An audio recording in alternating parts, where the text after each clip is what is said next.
The moment I stepped into the gilded cage, I knew the casual brunch was a lie. The air in the private dining room was suffocating, heavy with the scent of overpriced lilies and betrayal.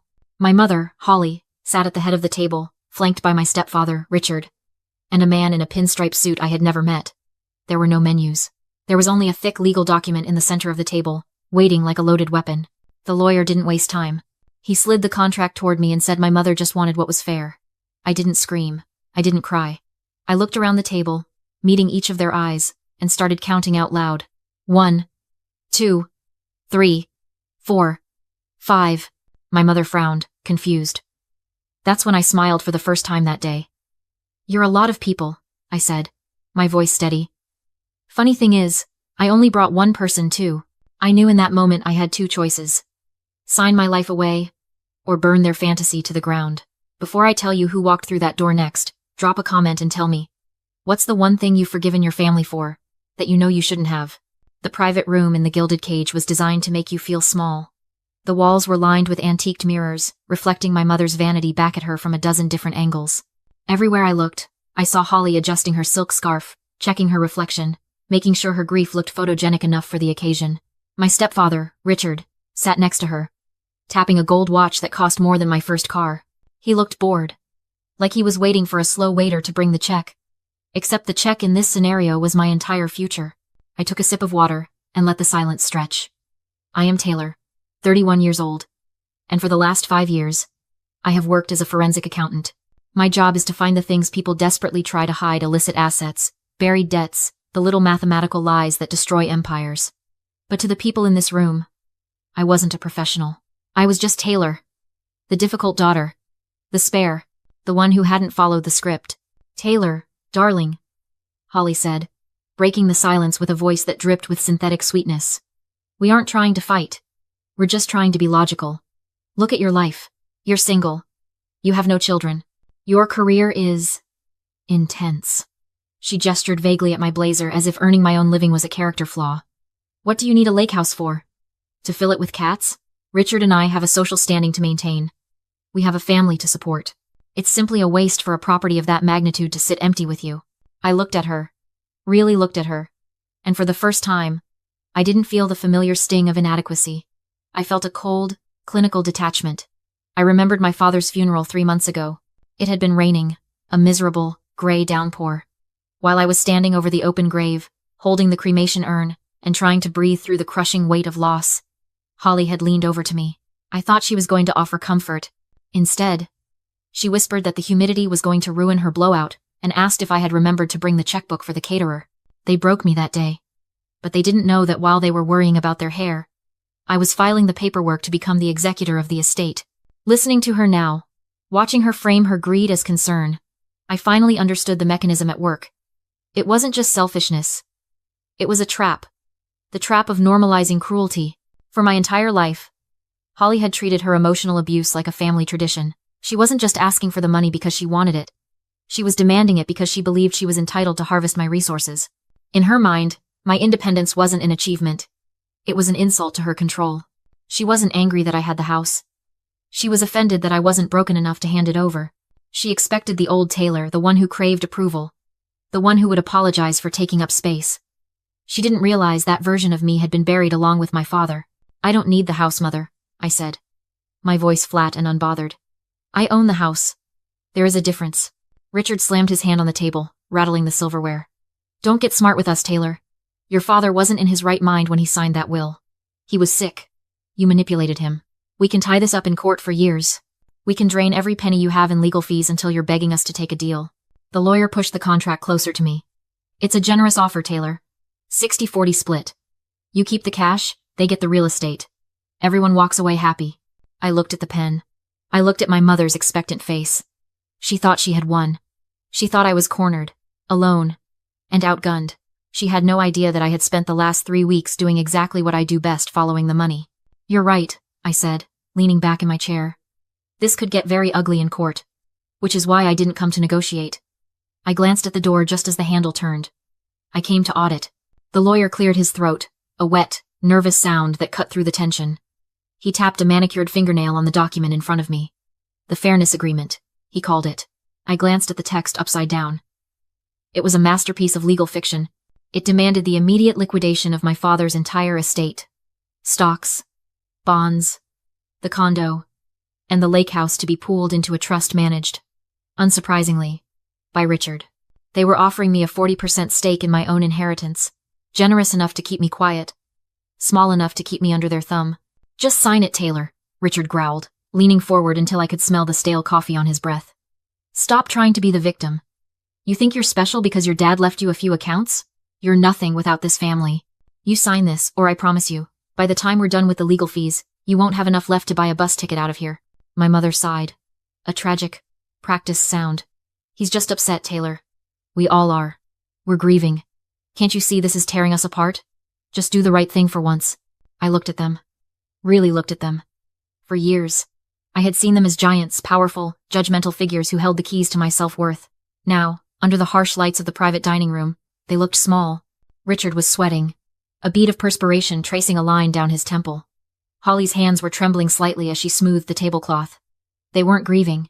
They were desperate, and desperate people make mistakes. I didn't read the contract, I said softly. The lawyer blinked. Excuse me? I didn't read it because it's irrelevant. I reached into my bag, not for a pen, but for my phone. I tapped the screen once. And I think you're sitting in someone's chair. The door to the private room swung open. It wasn't a waiter. It was Catherine. If you have never met a high-stakes litigation attorney, let me paint a picture. Catherine didn't walk into a room. She occupied it.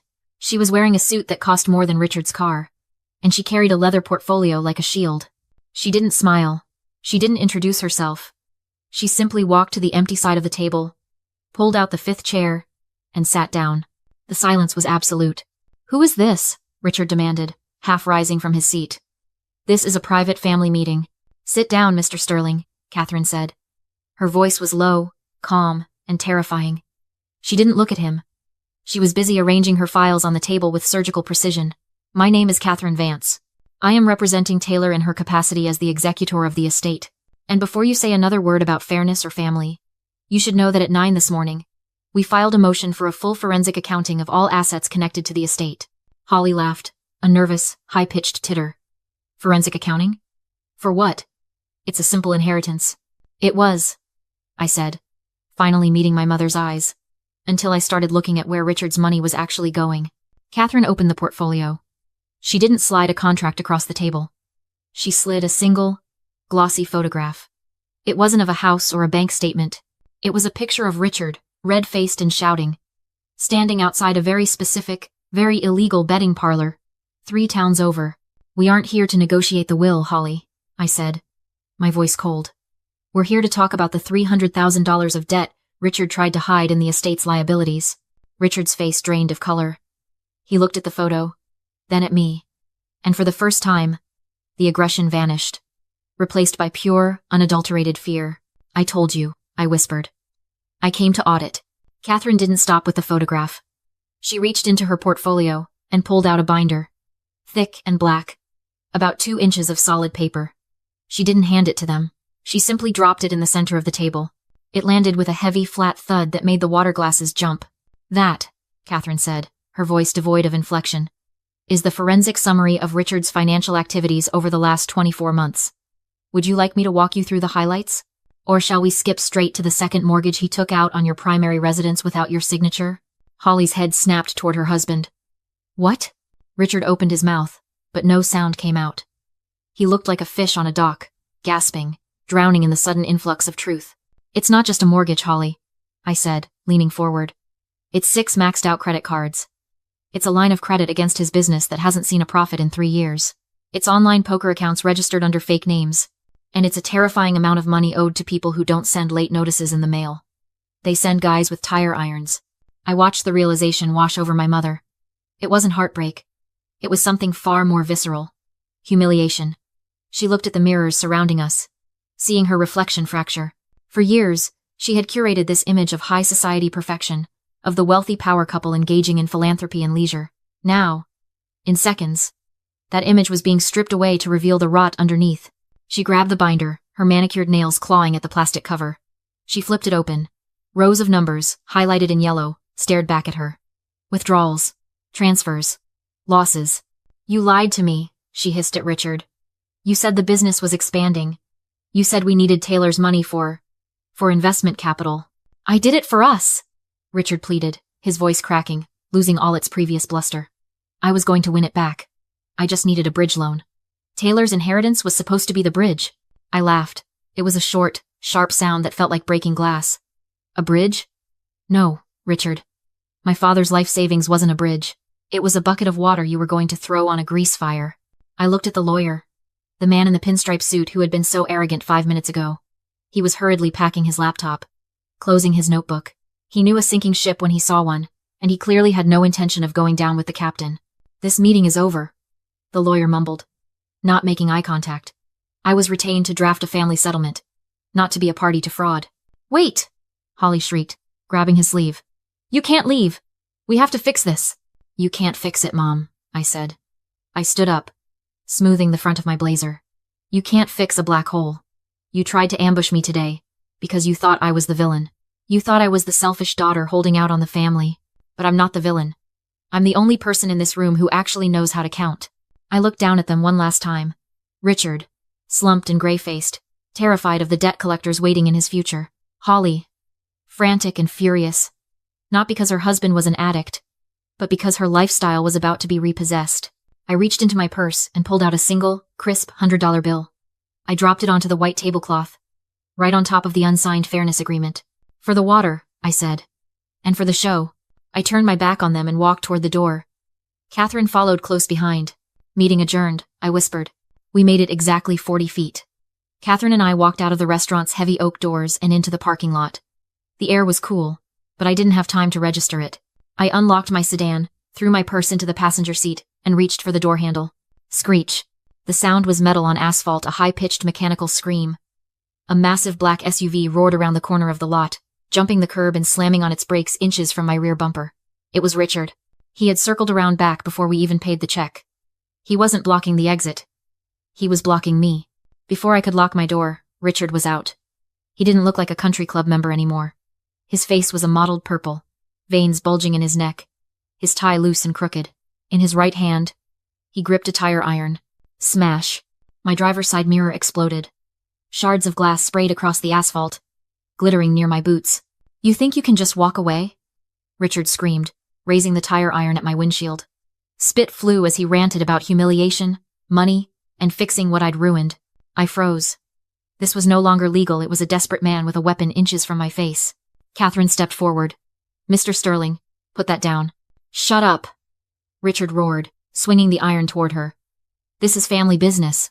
Holly rushed in behind him, crying theatrically. Not to stop him, but to use his violence as leverage. She begged me to give them the money, warning that Richard would be killed if I didn't, accusing me of being selfish. I looked at them, Richard spiraling, Holly exploiting his breakdown, and something inside me snapped. I was done. Fine, I said, hands raised. You win. Richard lowered the iron. I told Catherine to draft the transfer. Give them the Finger Lakes Lake House and get me out of there. Holly gasped. The estate was worth $2 million, the symbol of everything they wanted. Catherine calmly produced her tablet. Standard quitclaim deed. Transfers the Finger Lakes property to Holly Sterling. Effective immediately. Richard barely skimmed it. He saw the address and stopped reading. Holly's hysteria vanished, replaced by hunger. My house, she whispered. I signed. Taylor Vance, executor. Richard laughed, tossed the tire iron into his trunk, and hugged Holly. They drove off celebrating, already planning parties. Only after they were gone did I breathe. Did they read Section 4, Paragraph B? I asked. Catherine smiled. No. They never do. 3 weeks later, the deed was officially recorded. Richard immediately tried to sell the house. He couldn't. What they didn't read was that it wasn't a fee-simple deed, it was a life estate. I didn't give them ownership. I gave them the right to live there. They can't sell it. They can't mortgage it. They can't use it for cash. Worse, under New York law, the life tenants, my mother and Richard, are responsible for all costs. Taxes, insurance, maintenance, $45,000 a year in property taxes, an $80,000 roof repair before winter. They wanted status, not security. So I gave them the stage and made them pay for it. I kept the $1.8 million in liquid inheritance, safe and untouched. They thought they took my legacy. Instead, they locked themselves in a gilded cage. Months later, Holly posted photos on Instagram, posing as an old money matriarch at the lake house. Champagne, parties, captions about legacy. They didn't post the tax bill or the leaking roof. I updated the county records, directing all future tax invoices to them.